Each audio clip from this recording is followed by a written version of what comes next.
Hello everyone, a big warm welcome to you. I hope you've had a magnificent Christmas, and as it's the 2 weeks roundup, let's have a look at the last, few games we reviewed in the 2 week session and put them in some kind of ranked order. We won't include the FIFA 17 that was done, which was including commentary for myself and Igor. That was just for a laugh really, so I hope you got some enjoyment there. Some people didn't quite get it, but there you go. That's the nature of the whole thing. But before we come to the top six, let's have a look at the pinball tables we reviewed this time, which there were 4. Yes. Pinball Arcade, first of all, on the PlayStation 3, Season 5. Both of these were produced by Farsight in 2016, and the first one was Fireball. Now, this table came out in the 70s originally, so it's a little bit basic in that respect, but I quite like the nostalgia feel about it. There's a spinning disc in the middle, which makes the gameplay a little bit unpredictable, and if the ball goes there, who knows what's going to happen. Few clever ball locks. People that just like a modern day gaming, like the pinball tables of the 90s and beyond, probably won't think this is much good, but it's an electromechanical table it's based on, and it's produced quite well. Farsight have designed and ported it quite well, I would have said. Typical 1970s design. The second table we looked at in that series, we're almost at the end of Season 5 now. I think we've only got TX Sector and Last Action Hero. This last one was El Dorado. Not to get confused with the El Dorado I already reviewed. El Dorado, I think it was City of Gold, which was set in a forest or a jungle based on adventure. This layout of this one is identical, except it's set in a cowboy, it's like a western. Again, a 70s table. The idea is to hit lots of drop targets to get like bonus points. Not too much going on, but it's quite good fun. It's quite easy to pick up and play there. So 2 tables of Series 5. Now, because we've recently got a PlayStation 4, once I finish the Pinball Arcade Season 5, we'll just be doing the PS4 tables on Zen Pinball 2, or if Pinball Arcade Season 6 is released, we'll jump over to then. But so far we're looking back at tales I've already reviewed on the PlayStation 3, or some of my favourite ones. The first one was Star Wars Boba Fett. Everyone's favourite bounty hunter, and this table is really cool. Of course, when I reviewed it, I had to turn the music off, because any YouTube video that goes up with music on, Star Wars is a very popular sound, get picked up by the bots that monitor these things, and I'll either get a copyright strike or loads of adverts to go around it, and I don't know, Disney or George Lucas, probably Disney get paid money for it because they're in more need of the money than me. Boba Fett, yep, it features missions for you to go on. So you can take missions from the Empire, Darth Vader and Jabba the Hutt. It's got some really cool features to it. So it's one of the better Star Wars tables, I would say. If you want to pick that one up, then please do. And the other table we looked at is another major franchise, Marvel in fact. So it's the Avengers. Both of these come out in 2014 on the PlayStation 4 at least.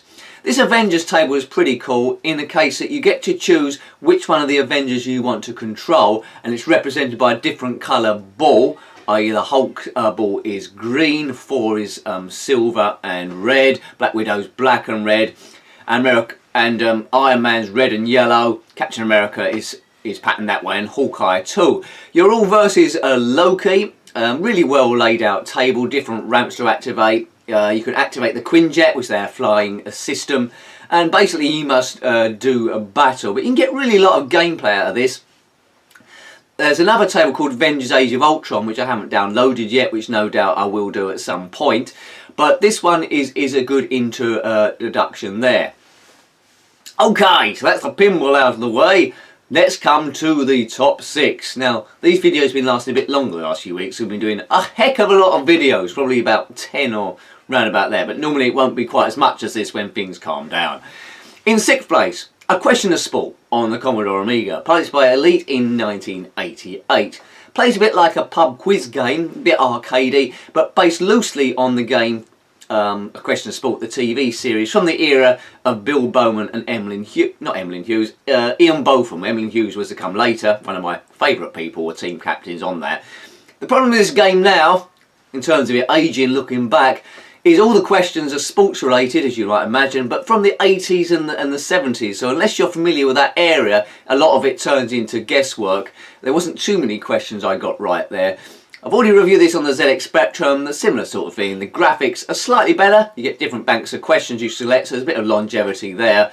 But yeah, it's pretty dull really. It has different rounds, echoing loosely the show, and then that's about it. So on the Commodore Amiga, that one.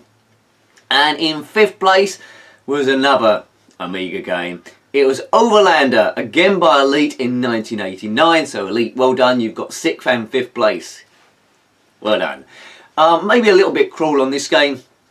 It's heavily influenced by a better game called Road Blasters, which I will come to at some point. It came out on the Spectrum and the Commodore Amiga, which a few of you commented on. It was similar to that.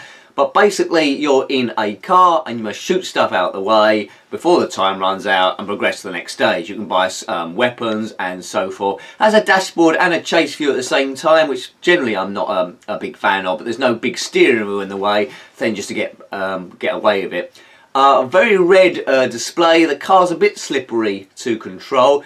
Although the frame rate's good, the speed's good, it isn't, which I always compare these sort of games with this, it's no Lotus 2, it's no Jaguar XJ220, it's more in the area of, not quite as bad as Crazy Cars or Crazy Cars 2, but it's somewhere in the middle between 2 and 3. So it's okay, but not a go-to game. Be interested to see later on how it does compare with Road Blasters.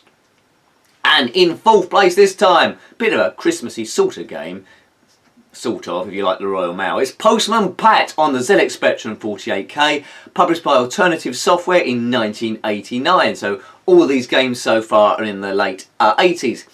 You take control of Postman Pat from the kids' TV series, and you must deliver parcels around the fictional world of Greendale and not knock off Mrs. Hubbard on her bike.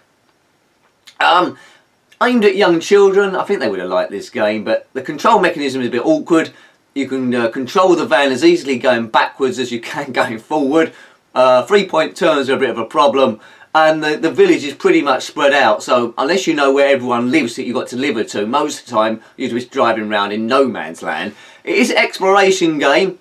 You have about an hour to do each delivery, which is quite kind of the Royal Mail service, but yeah, it's not a classic.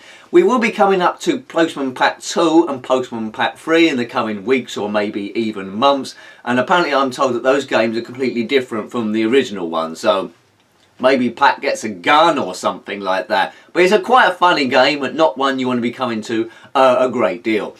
So the bottom 3 this time. In 6th place was A Question of Sport by Elite in 1988 on the Commodore Amiga. On the Commodore Amiga again, 5th place Overlander by Elite in 1989. And in 4th place, Postman Pat on the ZX Spectrum 48K by Alternative Software in 1989.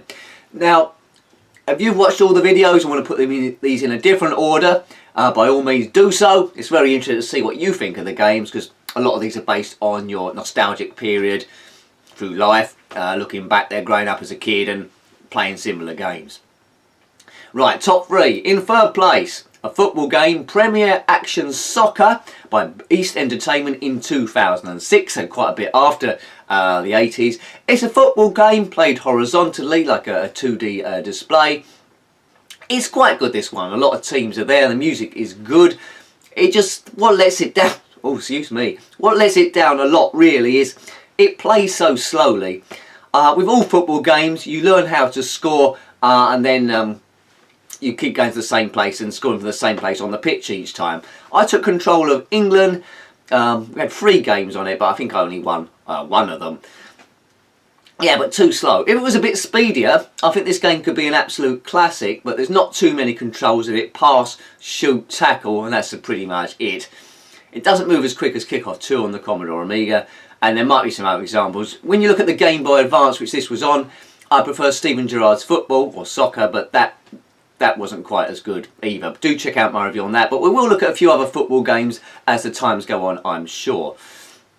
In 2nd place, Harry Potter Quidditch World Cup, again on the Game Boy Advance, published by Electronic Arts in 2003, so we're in the noughties for these two.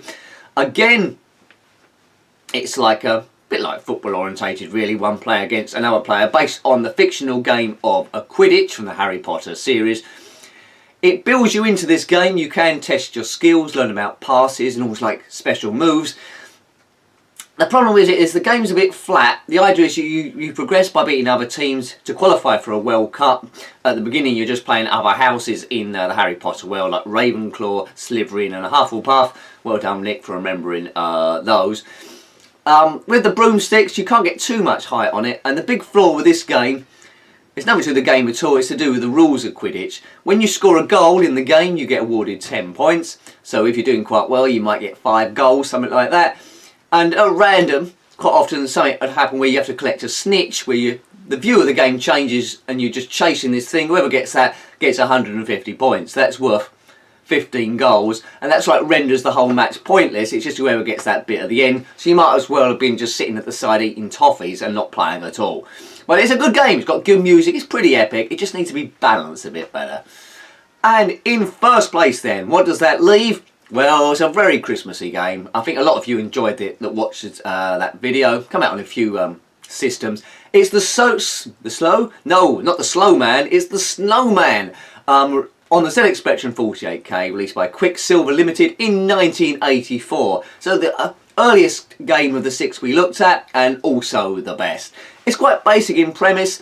You control like an Iceman going around a maze. Initially you must collect lumps of snow, assemble your snowman, avoiding all the nasties, and it gets progressively more difficult. The next round you have to get clothes for your snowman, like a scarf, a nose, hat. Yes, and then I think they start running out of things to get him on future levels, so then you're getting the snowman a skateboard. But it plays really well. It takes a bit of getting used to. In terms of the review, I played it eventually with a poke on so I can show you a bit more of the game, which I sometimes do. Otherwise it's me just playing the first 10 seconds and that'll never work. So sometimes it's needed to actually get into the game and physically review it, which I think you understand. I get people that comment on the videos that don't understand the way this channel works, having a bit of fun, and they have a go at all the gameplay. I got no time for those comments. I don't seem to answer them. I just gravitate towards the fun comments and the good comments and the knowledgeable comments, and that's fine. I don't need a big long list of stuff. They can just buzz off. Don't get me wrong.